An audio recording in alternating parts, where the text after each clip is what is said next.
Bueno, pues nada, buenas tardes a todos. Agradecer también, igual que el resto de los compañeros, pues a la Reserva de Biosfera que haya contado conmigo. Manolo ha puesto un poco el listón muy alto diciendo que esta es la charla más importante. Yo creo que no, que todas las charlas han sido bastante importantes.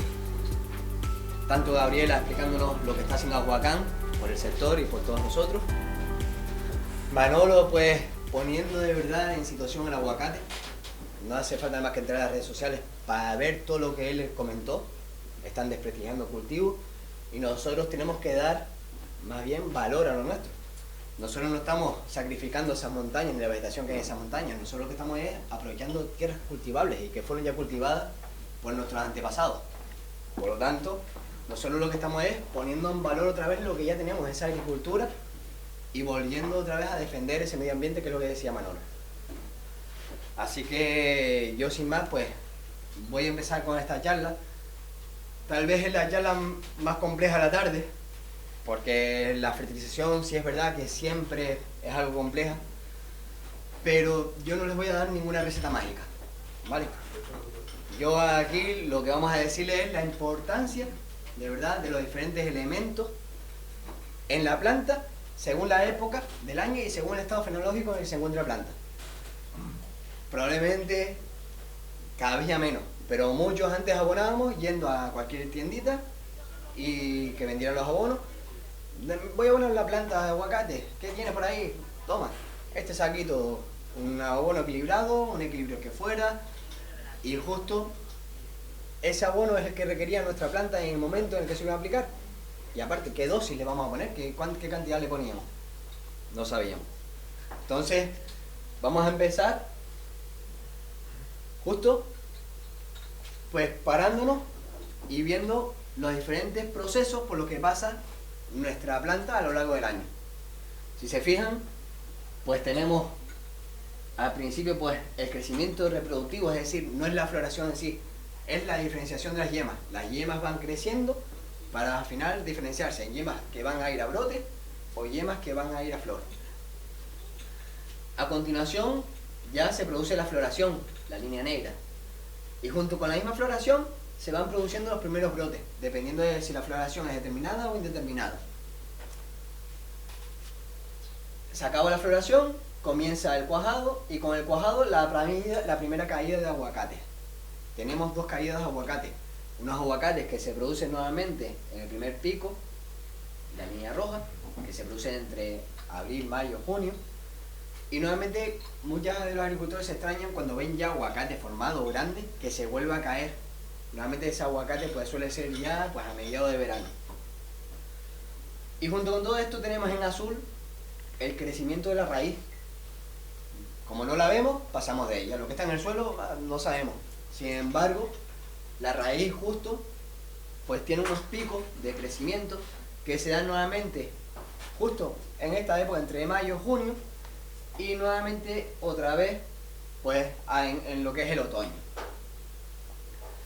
Y algo muy importante, que es la curva naranja, que es el crecimiento de los frutos. Si se fijan, es una curva que crece muy rápido durante los primeros 3 meses, pero que después ya va muy lentamente. ¿Qué quiero decir con esto? Que si nosotros no abonamos en el momento que tenemos que abonar, y queremos abonar, ay, me despisté, me olvidé, y quiero abonar en noviembre o diciembre, ya por mucho, como no cojas un inflador de bicicleta y le metas ahí a ver si inflo el aguacate y lo engordo, da igual que echemos todo el abono que queramos echar, que nuestro aguacate ya se le ha pasado el momento en el cual tenía que engordar. Entonces esto más bien es una charla para decirles que lo que hay que hacer es constante. No es coger y decir, bueno, ya abonaré, no. Tenemos que tener un plan y una organización, y eso no solo hacerlo con la fertilización, sino con el resto de las técnicas agrícolas que lleva el cultivo. Bien sea la poda, bien sea el riego, bien sea el control, el manejo integrado de las plagas.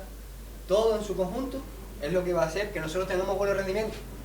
No porque yo le dé hoy la charla de fertilización, vamos a tener ya un aguacate de 400 gramos. No. Aquí lo que tenemos que coger es integrar todas las técnicas para intentar tener una buena producción. Pues lo mismo que hemos visto en la gráfica, lo vemos ahora aquí, pero con colores y con los meses. Y si se fijan, cada una de esas fases reproductivas o fases vegetativas que tenía la planta se relacionan con unos elementos, con el nitrógeno, el fósforo, el potasio, el magnesio, el hierro, el zinc, y cada una va coincidiendo. De hecho, si nos fijamos en el nitrógeno, pues fíjense que tenemos, pues la aplicación de nitrógeno se concentra pues a partir de febrero, pues aproximadamente hasta septiembre-octubre. Y dentro del nitrógeno lo vemos en un verde más oscuro, pues normalmente pues entre abril-mayo y después otra vez en junio-julio. ¿Por qué? Porque son los momentos de máxima demanda. Ahora mismo estaba hablando con Manolo justo fuera y estamos hablando que la planta normalmente tiene unos picos donde se observa que la planta de verdad tiene unas exigencias nutricionales muy grandes y que muchas veces pasa desapercibida. Lo que tenemos que es observar. El agricultor, sobre todo de antaño, sabía cuando llovía, miraba para las montañas, veía las nubes, se metía adentro ahí y decía, eso ahí, mañana llueve, y mañana llovía. No como la rotaba, que dijeron que iba a llover hace nada 1 litro por metro cuadrado y rompió las alfombras. Así que imagínense, la predicción de antes, en base a la observación, era muy importante. Entonces, esto, como lo van a tener, no voy a entrar a explicarles mucho más, ya que van a ustedes a ver exactamente. Y ahora, pues un poco decimos, bueno, ¿y cómo vamos a abonar en función a qué? Ustedes, por ejemplo, para saber cómo están nutricionalmente, es decir, su cuerpo, pues hacen unos análisis. Pues con las plantas es igual. Nosotros tenemos que saber si nuestra planta, los nutrientes en su interior están bien. Para ello, hacemos un análisis. Que los análisis tenemos, por un lado, el análisis foliar. Yo lo recomiendo normalmente una vez al año. Se suele recoger justo de estas hojitas que están saliendo ahora, que esas hojas se van a desarrollar durante todo el verano, se supone que van a estar bien alimentadas, y que en octubre, septiembre, octubre, noviembre, la vamos a recoger para analizarla. Y entonces ver si ya ellas tienen pues los niveles que tienen que tener, si son los correctos. Por otro lado tenemos el suelo. El suelo es verdad que cuesta más que se altere, pero es importante, como mínimo una vez cada 5 años y ya tenemos de referencia, sobre todo porque tenemos unas bases de cambio, unos elementos, el potasio, el magnesio, el calcio, el sodio, que tienen que estar en un cierto equilibrio. Aparte también nos va a dar información de la textura, nos va a dar información también por otro lado, incluso de la conductividad eléctrica, si estamos regando bien o no. Si a lo mejor tenemos una conductividad eléctrica muy alta, quiere decir que se nos están acumulando las sales. Con lo cual es bastante importante. Y por otro lado un análisis de agua. Importante también, y lo relaciono con lo que decía Manolo, que Manolo ya sacó justo lo de las zonas vulnerables, ya que el agua nos aporta también un contenido en muchos elementos, pero principalmente también puede ser en nitratos. Con lo cual esos aportes que ya nos hace el agua de nitratos, pues los tenemos nosotros que reducir de los abonos que le vayamos a poner. Les hablé pues de que tienen que haber unos niveles óptimos dentro de las hojas. Normalmente se suelen diferenciar según las variedades, aquí le he puesto fuerte y A, pero principalmente varían simplemente en lo que son el nitrógeno y el fósforo. Para el resto de los elementos son muy similares. Y ahora pues vamos a ir desgranando cada uno de los elementos, porque eso es importante y ya que afecta. Por un lado, por ejemplo, en este caso, el nitrógeno va a ser importante sobre todo en el crecimiento vegetativo. Ya dijimos que teníamos 2 momentos. Y yo les digo, ¿y la floración? ¿Es importante el nitrógeno? ¿Sí o no? Muchos de ustedes hasta hace pocos años decían, no apliques nada de nitrógeno en la floración porque la floración se te cae. Bueno, pues la floración, una de las cosas más importantes que tiene es que, se lo estaba diciendo, yo lo digo que es las orejas gachas. Cuando llega el momento en que todavía la flor no se ha desarrollado completamente, observamos siempre que las hojas del aguacatero tienden a doblarse y a ponerse como si estuviera mustia, como si tuviera falta de agua. Entonces hay que intentar que eso no suceda. De hecho recuerdo que justo por la época de floración visité aquí una finca y se veían ya esas hojas y simplemente tocaba y esas hojas se iban al suelo. Entonces al final la finca, la plantación se queda desprovista de hojas, mucha flor y fíjense, pocos cuadros, muy poco aguacate. Por otro lado, empezamos a ver las recomendaciones que suele encontrarse en la literatura y difieren mucho. difieren. Hay citas que dicen que son unos 4 kilos de nitrógeno por tonelada de aguacate, de lo que se extrae, mientras que otros hablan prácticamente del doble. Importante con la aportación de nitrógeno, que es un elemento muy lavable.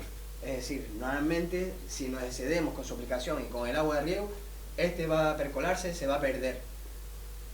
El 65% es aprovechable. Por lo tanto, eso es importante y más, sobre todo en relación a lo que decía antes Manolo, del Farm to Fork, o sea, del horizonte 2030, donde de verdad se tendrá que reducir, hay una propuesta para reducir justo las cantidades de insumos. Y otra cosa importante y que pasa muchas veces percibida, porque para nosotros muchas veces el nitrógeno es, o más bien el agricultor se preocupa mientras el aguacate si acaso está dentro de su finca. Una vez sale de su parcela, ya es culpa más bien del empaquetado, ¿no? Ya le paso la pelota allí y ahí verá que se busca la vida. Pues bueno, pues si nosotros tenemos un alto contenido de nitrógeno en pulpa, en el aguacate, va a generar cierto desequilibrio en detrimento del calcio, elemento fundamental que le va a dar cierta resistencia a las membranas celulares y que va a hacer que si está en un bajo contenido, pues el aguacate presente ciertos síntomas o deficiencias o pudriciones. Antes decía Manolo, estamos hablando de la huella hídrica porque estamos cerca de Europa, ¿vale? ¿Cuánto tiempo tardamos nosotros en llegar de verdad con nuestro aguacate aquí a Europa?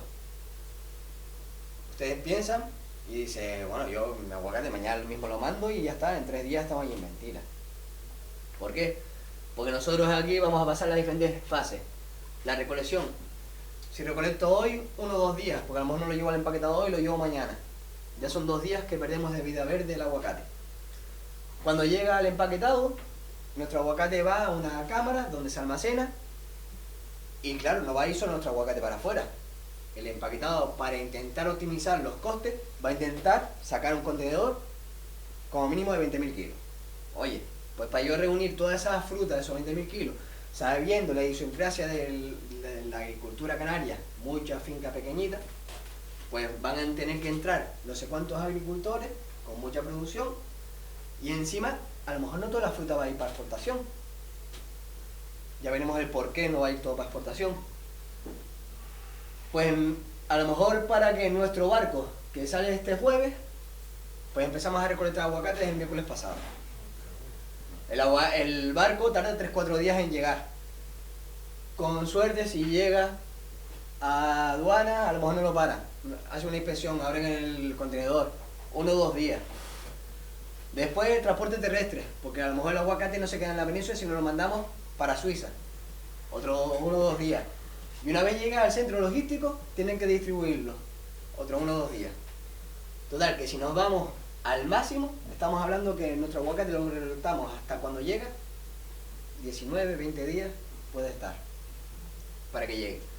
Pues claro, si nosotros tenemos un aguacate que no está en condiciones, 19, 20 días, pues a lo mejor cuando lo abren y hacen los controles en destino, nos llegan y nos dicen, oye, mira, es que tu aguacate presenta pulpa gris. Y cuando empiezas a ver los motivos por el cual se produce la pulpa gris, uno de ellos a lo mejor es que tenemos un exceso de nitrógeno. También puede ser que haya habido fluctuaciones de temperatura dentro del camión y otras tantas cosas más. Pero uno de ellos viene afectado desde el campo. Pasamos al fósforo. Pues con el fósforo tenemos niveles óptimos, pues 0,11, 0,13. Aquí importante, yo particularmente, esto es cogido de un libro de Salazar García, yo no he visto nunca una deficiencia de fósforo. Nuestros suelos son ricos en fósforo, es verdad con un fósforo un poco móvil, pero con las pocas aplicaciones que se hacen de fósforo, no como antiguamente, que antiguamente es verdad que se hacía el tercio, el guano, llamado por todo, se me medía superfosfato de cal, ¿cómo llama? Hoy en día la aplicación de fósforo es mucho menor, con eso vamos sobrados. Importante en que el fósforo, sobre todo, el fósforo va a ayudar a inducir la floración. Y el fósforo, por otro lado, va a ayudar también al crecimiento radicular. Por lo tanto, ya les estoy diciendo 2 momentos en los que aplicar fósforo. Justo durante o antes de la floración. Y por otro lado, cuando vimos en aquella gráfica que se estaba produciendo ese aumento, ese incremento del desarrollo radicular. No les entro en las cantidades, ¿vale? Para ya ustedes esto lo van a tener, les va a aparecer las cantidades que se traen por tonelada y un poco para que ustedes lo entiendan. Pasamos al potasio. El potasio es el elemento que se trae en mayor proporción. Nuevamente hay diferencias entre lo que citan unos agricultores y otros. Si nos vamos justo al que lo hablaba de mayor contenido, estamos hablando de 13 kilos por tonelada se llega a extraer. Y no es nada raro que digan esa cantidad, ya que estamos hablando de que el contenido de potasio que tiene una fruta de aguacate, estamos hablando que suele ser en torno a 600 miligramos por cada 100 gramos. Manolo, corrígeme, el plátano está en torno a unos 200, creo que puede ser. Sí, el aguacate tiene casi tres veces más potasio que de verdad que un plátano. Con lo cual, es lógico que se extraiga en mayor cantidad. Si se extrae, nosotros tenemos que reponerlo. Tenemos que tener importante también que justo el potasio, si nos excedemos en el potasio, esto va a afectarle también a otros elementos como el calcio y el magnesio. Son elementos que son antagonistas. Por lo tanto, tenemos que establecerlos en las adecuadas relaciones entre ellos. Estudios ya que fueron bastante viejos, en 1983, decían que habían visto que la asimilación del potasio era mucho más efectiva a través de microexpresión y no tanto por el goteo. Yo creo que, porque no han revisado esa cita bibliográfica, porque yo creo que hoy en día la asimilación del potasio es independiente de la forma con la que se riegue. Lo que está claro es que siempre va a ser mejor y mucho más eficiente con estos sistemas que no con un riego a manta como se hacía antiguamente.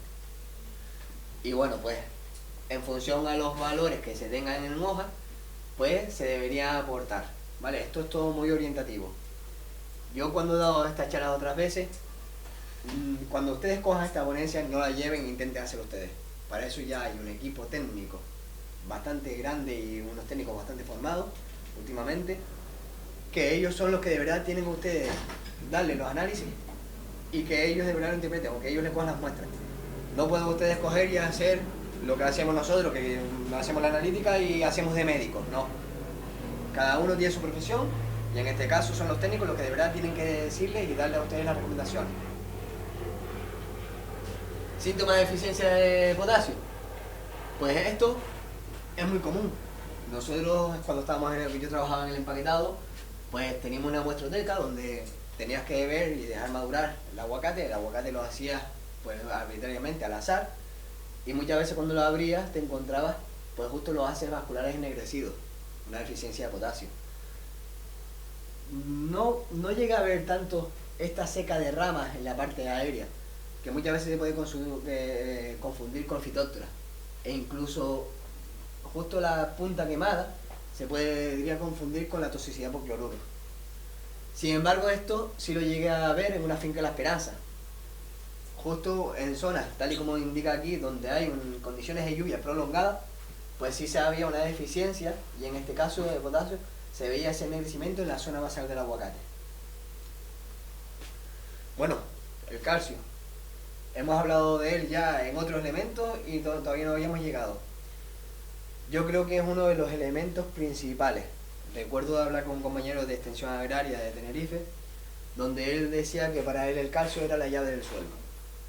Y es verdad, puede ser uno de los elementos principales, ya que en los innumerables análisis que llegué a hacer, siempre se encontraba deficiente. El calcio siempre estaba deficiente en el suelo. Incluso en los análisis foliares, que si volviésemos atrás, los niveles óptimos tendrían que estar entre 1 y 3, siempre estaban más cerca del nivel bajo del 1 que no del 3. Entonces es muy importante, por lo que estábamos hablando antes, sobre todo en la poscosecha. Estas deformaciones no se suelen ver tanto en los cultivos, y de hecho a lo mejor se pueden confundir cuando vemos estos agujeros con a lo mejor una deficiencia de boro, pero sobre todo es importante porque a lo mejor deberíamos de tener ese nivel más cerca del 3 que no del 1. Pasamos a los microelementos. Voy a tratar nada más que de 3, y el hierro, el zinc y el boro, y son 3 grandes olvidados. O sea, antiguamente no se aplicaban los microelementos y hoy en día se aplican, pero a lo mejor no se aplican en la cantidad que tienen que aplicarse ni en la forma que debe aplicarse. El hierro, muy importante, sobre todo es porque es uno de los elementos fundamentales para la fotosíntesis en la cadena de transportadores de electrones. Con lo cual es importante a la hora de fijar el nitrógeno en la respiración y suele ser deficiente en suelos calizos, por ejemplo en los suelos más del sur de la isla, de Tenerife, a lo mejor también en la zona, aquí nos encontramos pues en la zona de los llanos, Tazacorte. También se puede observar en los suelos más drenados, un suelo encharcado, si no vamos a suelos pesados como los suelos de Tijarafe, pues probablemente nos encontremos muchas veces también con ese bloqueo del nitrógeno, del hierro. Hablamos en este caso de los patrones antillanos, pues resisten más esa deficiencia, y ya en Israel y en Florida ya recomendaba la aplicación de quelatos. Es la forma de aplicar normalmente y que la planta pueda absorber el hierro cuando tenemos unos pH algo elevados, debido a que cada vez llueve menos y que de verdad a lo mejor no regamos adecuadamente, incluso tenemos en cuenta también que las aguas de por sí también son alcalinas. Lo que vamos haciendo es que cada vez el pH del suelo a su vez va subiendo. El hierro es un elemento que por encima de un pH 7 es muy difícil que la planta lo tome. Tenemos que bajar a un pH 5,5 para que la planta lo pueda absorber. Es por ello pues que tenemos que tener cuidado y aplicar tal vez esos elementos. Aparte de intentar bajar el pH con otros productos, como puede ser el yeso agrícola, que muchos de ustedes ya conocen. Después el exceso de nitrógeno o aplicaciones masivas de estiércol, como ya decía, sobre todo si son estiércoles frescos, pues también pueden detener el crecimiento de las raíces. Y hay que tener en cuenta que el hierro justo se absorbe principalmente por esas raíces que son nuevas, de nueva formación. Síntomas de deficiencia de hierro, sobre todo se caracteriza por esa clorosis internerval. El zinc, otro de los elementos que también habían pasado un poco por encima, muy importante, sobre todo porque suele ser muy deficiente en todas las plantaciones. Tenemos una clorosis internerval que es menos acusada que el hierro, se produce un arrosetado en los brotes, no crece la planta con fundamento, los frutos son redondeados y también conlleva al final una disminución de rendimiento. Las recomendaciones, pues normalmente en La Mayora, en Málaga, habían hecho ya un ensayo hace tiempo con aplicaciones de zinc al suelo. Ellos decían que no le daban resultados.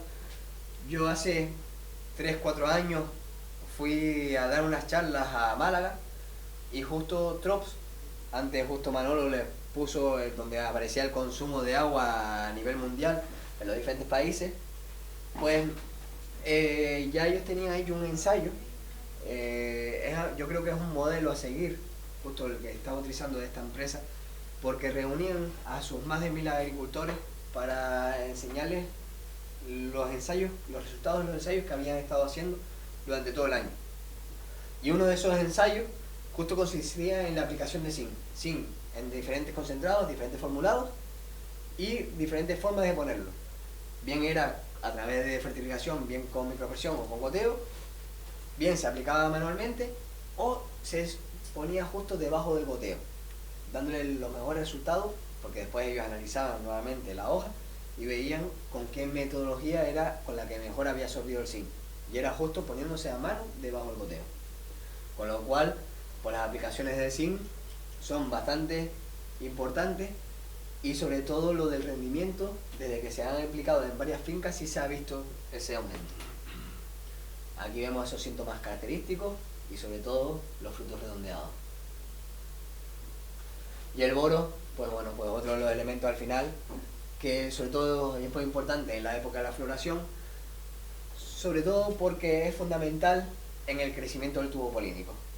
Si no tiene ese contenido adecuado, pues normalmente el tubo polínico no se llega a desarrollar y llegar hasta el ovario. Es importante ya que es un producto que puede ser fitotóxico, es al revés. Si nos excedemos, si decimos, el técnico me dijo que había que aplicar boro, y empezamos a poner boro, es un producto que puede ser tóxico para la planta. Después también hay que saber cuándo ponerlo. Ahora veremos que justo pues en Chile estaban diciendo si se aplicaba de forma foliar y demás, pero yo creo que es uno de los elementos que tiene, ya de por sí, el aguacate no es que sea una planta que absorba muy bien, Su hoja es una hoja que es un poco dura y tal vez las aplicaciones cuando la absorba es cuando son las rotaciones jóvenes. De resto, no suele ser muy adecuado. Y bueno, aquí le hemos hablado de los diferentes elementos nutricionales, pero claro, volvemos otra vez a las pequeñas parcelas. Yo cuando a mí me preguntan para hacer un plan de abono, siempre intento tirar, en este caso de abono simple, porque para mí es mucho más fácil y es mucho mejor ajustar lo que son las cantidades que requiere la planta. Pero claro, cuando te viene un agricultor que dice que tiene 40 plantas, no le vas a hacer comprar 5 sacos y que esos 5 sacos lo tenga ahí durante 5 años, porque las cantidades son muy pequeñas. Y volvemos a un poco lo que decía Manolo, de que el aguacate no es una planta que sea muy exigente en abono. De hecho, la orden donde se indica las zonas vulnerables por nitrato, te habla de 550 gramos de nitrógeno por planta y año. Eso es una burrada. O sea, en ningún plan de abono que yo he hecho, creo que me he cedido de 200 a 250. Es decir, 550 es que eso es para abonar 2 fincas.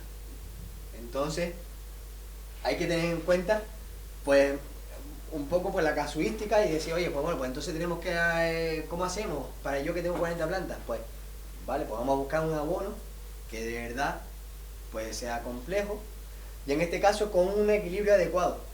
Entonces, en función a lo que vimos inicialmente, de los 2 periodos, floración y el periodo de verdad, de cuajado, de engorde, pues, hemos buscado pues estos equilibrios. Un equilibrio de 1, 2, 1,5, esto es el nitrógeno, el fósforo, el potasio, y estamos incluyendo el calcio. Si normalmente casi siempre cuando buscamos un abono complejo, el calcio no se encontraba, pues ahora ya hay muchos en el mercado y deberíamos de incluirlo. Esto no le viene así tal cual. Ustedes van a comprar un abono y a lo mejor le parece que el equilibrio es 10-15-10. Pues el 10-15-10 sería 1, 1,5, 1. Vale, entonces, ustedes, por eso le digo, como es algo complejo, lo mejor es siempre tirar del técnico. Y que el técnico sea el que les diga. Y vemos otro equilibrio diferente, pues cuando ya tenemos el crecimiento de los frutos. Aquí le he puesto un cabezal de riego tipo. A nadie con 40 plantas se le ocurre de verdad gastarse un dineral en esto. Pero sí es verdad que lo importante no es tanto también en lo que tenemos, sino que lo que tengamos lo sepamos utilizar. Es decir, aquí en este caso tenemos un inyector eléctrico, que sería lo mejor, porque sabemos que independientemente del turno donde estemos regando, pues la cantidad siempre va a ser la misma. Pero si aquí en vez de estuviéramos teniendo un Venturi, el Venturi funciona con diferencia de presión y tenemos que estar estrangulando unas llaves. Si en ese Venturi yo tengo 2-3 turnos diferentes, pues probablemente cada vez que me cambia un turno tengo que ir y volver otra vez a regular el Venturi, porque me ha cambiado la diferencia de presión. Y probablemente si no lo ajusto, pues está recibiendo menos abono. Por eso les decía que hay que ser observador, constante y tener en cuenta todas estas cositas. Y volviendo otra vez un poco a colación de lo que decía Manolo, pues la propuesta legislativa sobre la salud del suelo. Tenemos ya leyes sobre seguridad alimentaria. Tenemos también sobre la calidad del agua. Y en este caso va enfocada al suelo, por todo lo que comentaba. Porque nuestro suelo probablemente tiene todavía muchos residuos de herbicidas, de químicos que se utilizaron hace muchos años atrás, y que tenemos, lo que se propone es reducir los nutrientes en un 50%. La pérdida de nutrientes. ¿Se acuerdan que le estábamos diciendo que el nitrógeno, por ejemplo, era fácilmente lavable? Si yo pongo todo el nitrógeno y se lo pongo todo una sola vez, pues se me perderá no un 65, se me perderá a lo mejor un 80%. Pues lo que intenta aquí es que lo que se reduzca sea, es decir, vamos a intentar que no se nos pierda ese 50%. Y después, por otro lado, vamos a comprar un 20% menos. Si nosotros hacemos estos cálculos bien, y según lo que nos están proponiendo, al final lo que tenemos es un 30% más de abono que estamos aprovechando. Porque yo le estoy poniendo 20 menos, pero estoy aprovechando el 50 que se me perdía, al final estoy ganando un 30 más. Con lo cual no es descabellado, y ya les digo, el aguacate no es ni por asomo el cultivo de la platanera, que Manolo sí le puede decir en lo que es insumo de abono. Bueno, yo cuando di esta charla por marzo, me decían de que agricultores con 5.000 metros, no sé si lo voy a mentir, pero se había gastado cerca de 12.000 euros en abono. Para mí eso fue un cortocircuito en la cabeza que yo dije, ¿cómo? Esto que... Es decir, acuérdense bien de eso que les comentó justo antes Manolo, de que llegamos, ponemos abono, llegamos al pico, se mantiene, es decir, ya aquí ya empezamos a perder dinero cuando se mantiene arriba, y después si le seguimos echando, pues probablemente lo que estamos es ya en este caso intoxicando nuestro suelo. Y les comenté justo de qué hacían en Chile, y por eso vamos, porque la última vez me preguntaron sobre aplicaciones foliares en el aguacate. El Cabildo de Tenerife junto con el ICIA se fueron por el 2018 aproximadamente a Chile. Allí fueron al mayor empaquetado de Chile y justo allí también establecieron relación con varios investigadores. Allí le pasaron esto que estaban utilizando ellos allá, que era en la floración, pues hacían un primer tratamiento cuando la flor se encontraba, la yema se encontraba en este estado, que es estado coliflor. ¿Qué aplicaban? Pues aplicaban un producto en base a fosfito, aplicaban un nitrógeno, un zinc, un boro y un poco de nitrógeno más a esas dosis, y justo lo aplicaban de modo que no goteara a un caldo de 2.000 litros por hectárea. Volvían a aplicar un segundo tratamiento, pero esta vez ya cuando tenía el 10% de la flor abierta. En este caso ya quitaban los fosfitos, quitaban el nitrógeno, nos quedaban simplemente con un bioestimulante, con el zinc, el boro otra vez y nitrógeno, y con la misma cantidad. Y volvían a hacer un tercer tratamiento foliar, justo en este caso con estimulante, cuando ya el fruto se encontraba cuajado. Nosotros viendo esto dijimos, oye, pues vamos a hacer una prueba. A ver, con los productos que nosotros tenemos aquí, vamos a intentar hacer una prueba. Y nuestra prueba fue en el 2018, el 28 de marzo, pues teníamos un testigo, unas plantas a las que no aplicamos nada, tuvimos un tratamiento donde aplicamos unos bioestimulantes, por otro lado otro que era este producto Flora Atlántica, que era aminoácidos, nitrógeno, fósforo, un poco de todo.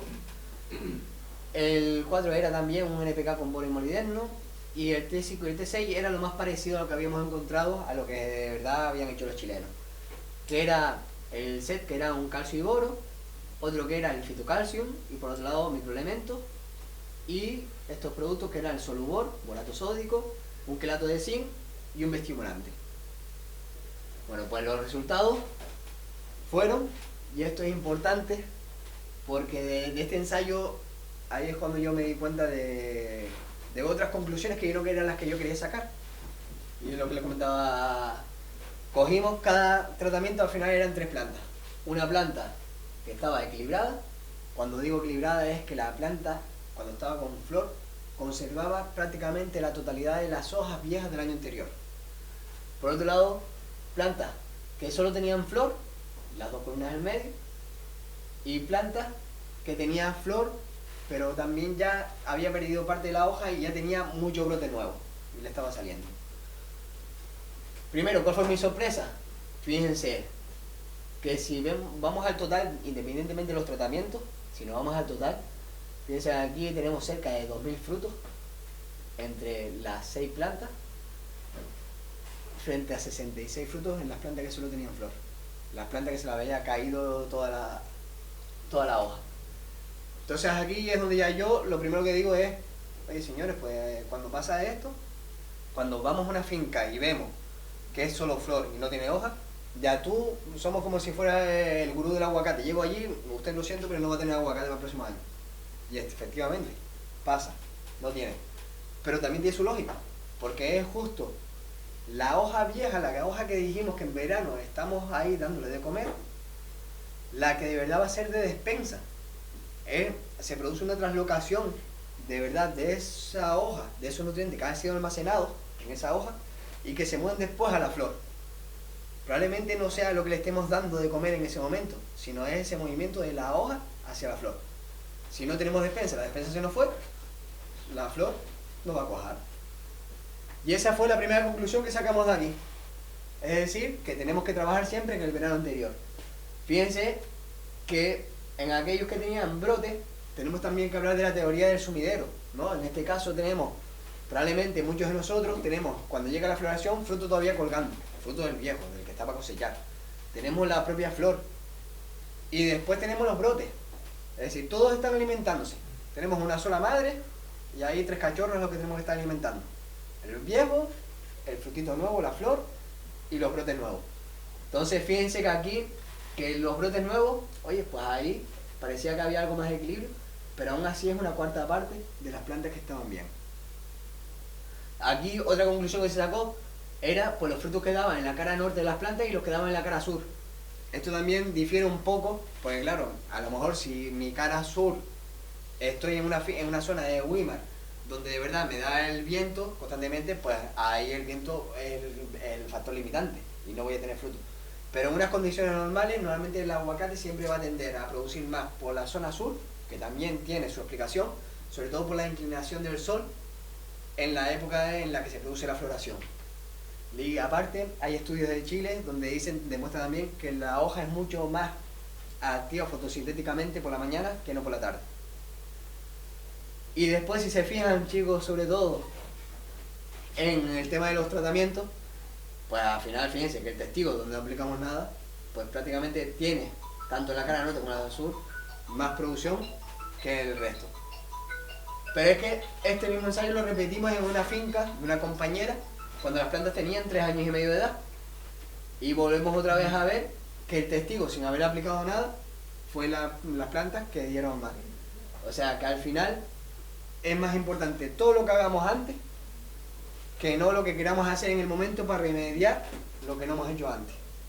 Y al final, fíjense que he llegado a la misma conclusión con la que empecé al principio de la charla, que fue de que no podemos abonar fuera de tiempo, no podemos hacer, no decir, oye, venga, quiero hacer esto ahora, quiero... No, tenemos que hacer en el momento adecuado. Y después también, por otro lado, un estudio económico. No sé cuánto costaría esas 3 aplicaciones, pero ya les puedo decir que una aplicación es, pero por ejemplo con azufre, que el azufre es uno de los productos más baratos y solo es uno, pues puede estar en torno a 300, 400 euros por hectárea. Es decir, que si ya estamos entre aplicaciones y sumándole el coste que podemos tener de verdad de esos productos, estamos gastando a lo mejor 1.500 euros o más para nada. Pues hay que empezar a mirar también, porque en los años estos de bonanza del oro verde, como decía Manolo, llegarán momentos en que el aguacate venga de verdad al precio real que tiene que tener. Y bueno, ya yo acabo con esta sobre todo es porque hemos hablado de que la misión de verdad de Huacán es la de intentar garantizar que nuestro aguacate sea competitivo en el mercado exterior. Manolo ha dicho que tenemos que diferenciar nuestro aguacate, la calidad. Y después, por otro lado, nosotros, ¿qué tenemos que hacer? ¿Qué aguacate? Que a mí me da igual, yo me como uno pequeño y uno grande. Pero es verdad que el aguacate de mayor tamaño es el que paga mejor. Si nosotros, justo fíjense que yo he separado 3 grupos. Aguacates pequeños, por debajo de 170 gramos. Aguacates medianos entre 170 y 235 gramos. Y aguacates grandes de 236 gramos en adelante. Este justo es el que mejor paga. Entonces, ¿qué pasa? Fíjense que en la gráfica, las barras azules, es justo la producción de un empaquetado de más de 300 agricultores a lo largo de un año. Es decir, cogí todos los agricultores y digo, oye, pues vamos a ver en qué porcentaje vienen cada uno de estos calibres. Pues nos encontrábamos que cerca del 35% de esos aguacates que venían eran menos de 170 gramos. Nos encontramos que los aguacates medianos estábamos en torno a un 42-43%. Y que los aguacates grandes estábamos si acaso en un 25%. Si nosotros llegamos y decimos, oye, pues venga, vamos, imagínense lo que decía también Gabriela en aquella gráfica, donde decía cómo iba aumentando, conforme aumentaba la producción, aumentaba la exportación, pero siempre la exportación, sobre todo de aguacates de calibre grande, no se exporta. Ella decía que si llegamos a los 15 millones de kilos, yo le digo ya que esa gráfica que tenía ella en el 2020, esa producción se vio mermada por el fuerte temporal que hubo de esa calima que nos azotó, donde solo en el Valle del Ordao se contabilizaron pérdidas de más de 1 millón de kilos de aguacate, que todavía estaban por recolectar. Con lo cual, si a los 13 millones de kilos que ya decía se le suma ese millón, y ya aquí en La Palma previamente en el 2020 también había habido temporales de viento que también había afectado, ya hubiéramos alcanzado esos 15 millones de kilos. Con lo cual, ¿qué pasa? Que hasta la fecha nos ha ido, no sé si salvando o no salvando, las inclemencias, o bien climatológicas, o bien del volcán, o bien no sé qué, y hace siempre que tengamos unas producciones todavía bajas. Pero basta que llegue el año en que no suceda nada, que no sé si será este año, no sé si han visto la temperatura del Atlántico y justo la temperatura del mar, de lo que tenemos ahora mismo nos está rodeando, que está diciendo que vamos a ver cómo escapamos este año sin que nos venga aquí ninguna tormenta tropical otra vez nada. Pero si no hubiese nada, estaríamos hablando de que superaríamos con creces esos 15 millones de kilos. Por lo tanto, aquí, importante es decir, oye, tenemos un 25% de fruta que queremos mandar para afuera porque es lo mejor que está. Pero claro, que esta fruta está toda perfecta. No, esta fruta tendrá roce, estará mordida, la hemos recolectado 5 metros, se cayó al suelo, se golpeó. Por lo tanto, enviamos mucho menos. Y si queremos en verdad enviar también frutas de calibre mediano, porque nos estamos saturando aquí, va a decir, oye, no, es que el aguacate es que me lo estás pagando ya mucho por debajo de lo que me has pagado otros años. Y entramos ahí en esa problemática. Pues simplemente es lo que quiero compararles, es que podemos cambiar esta gráfica. Y eso es con estas parcelas. Estos fueron 3 parcelas que se hicieron durante 3 años, pues buenas prácticas, las que les decía. Es decir, no solo la fertilización, hay fertilización, poda y riego. Y fíjense cómo cambiamos totalmente la gráfica. Lo que hicimos es que pasamos a tener aproximadamente un 12% de aguacate pequeño, como los calibres medianos estábamos a un 34%, y como llegamos que los calibres grandes estamos ya en un 55%, es decir, más de la mitad de la producción que tenemos es aguacate grande, aguacate que podríamos mandar para afuera. Y eso es fundamental, porque si nos quedamos con ese techo que decimos aquí, Gabriela lo fijó en torno a los 10, 11 millones de kilos. Yo creo que Canarias podría consumir un poquito más, sobre todo porque en verano siempre nos quedamos ahí un poco desabastecidos. Pero mucho más a lo mejor de esos 12 millones de kilos a lo mejor no los consumimos. Con lo cual todo lo que vaya de ahí para afuera tenemos que mandarlo, y tenemos que mandarlo de calidad. Y sobre todo que nos lo paguen bien. Porque después, siempre recuerdo a un compañero que también ha ayudado mucho en la creación de la asociación y en las ideas, que es Lorenzo. Y Lorenzo siempre tiene oye, estamos plantando algo que de verdad es como mínimo para 25 o 50 años, no estamos plantando lechuga. Con lo cual, tenemos que intentar obtener un buen rendimiento. Y esto que les estoy comentando aquí, ejemplo claro de los compañeros que visitaron la finca y vieron de verdad que sí, que estos calibres existen y se produce, y que toda la finca estaba así. Y bueno, ya termino. Aquí simplemente tienen una página de Agrocabildo donde pueden ver las necesidades de riego, también del plan de abono, en función a esos resultados que ustedes obtengan en su análisis, y después en qué porcentaje se debería distribuir la cantidad de abono que se tiene que aplicar para lo largo del año. Y sin más, ya yo termino, y ya me están diciendo por aquí de hace ratito que corté, que si no, no llegamos. Así que nada, muchas gracias.